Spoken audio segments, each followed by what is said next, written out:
It should have been the most exciting day of our lives. We were pregnant and we were heading into hospital for our first scan. But when we got there, they told us there's a problem. So we've been waiting to have a child for about 10 years, and we suddenly found out that we were pregnant. We were told this fetus wasn't going to grow properly because there was a problem with his skeleton, which meant that there wouldn't be enough room for the lungs to develop properly, which means actually even if the pregnancy did go full term and the baby was born, it would never be able to breathe. So we just went through months and months of just going back and forth to the hospital and being given bad news, followed by more bad news.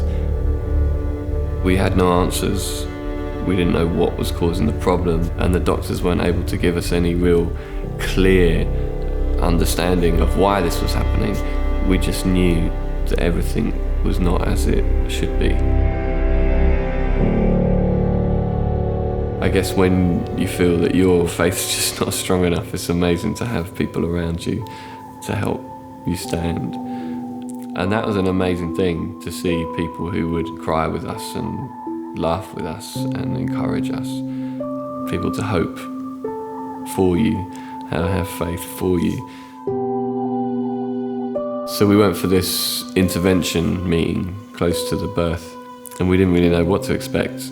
The doctors said, well, when the baby dies, would you like us to leave the baby with you in the room, or would you like us to take it next door, or should we take the baby to a hospice down the road? We were just stunned. We were like, well, we don't want any of those things. If the baby was alive when it was born,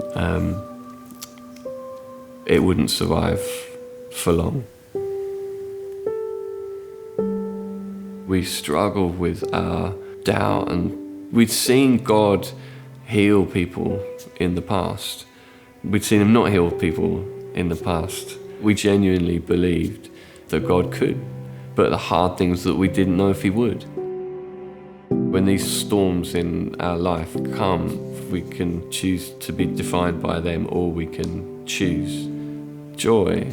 Even though we didn't know what was going to happen, we needed to be thankful for what God had given us. And actually, I genuinely believe that it's in the midst of giving thanks that we saw the power of God just move.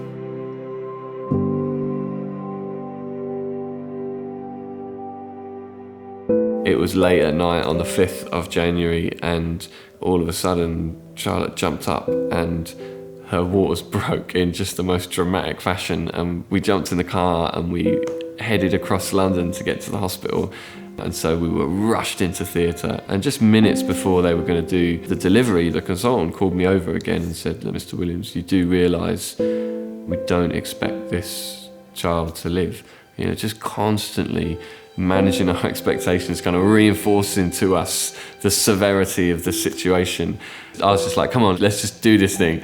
I was sat at Charlotte's head, and the next thing I know, they're lifting Adelaide up, and she began to cry immediately. This is our baby that they'd said would never breathe, and immediately she began to cry, and there she was.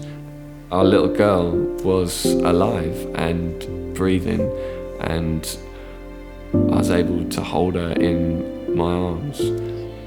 All of the pain, all of the negativity, all of these months and months of being told one thing, suddenly in a moment is changed. You know, in one scream, suddenly we know that wasn't the final say. Actually, there was more. There was life.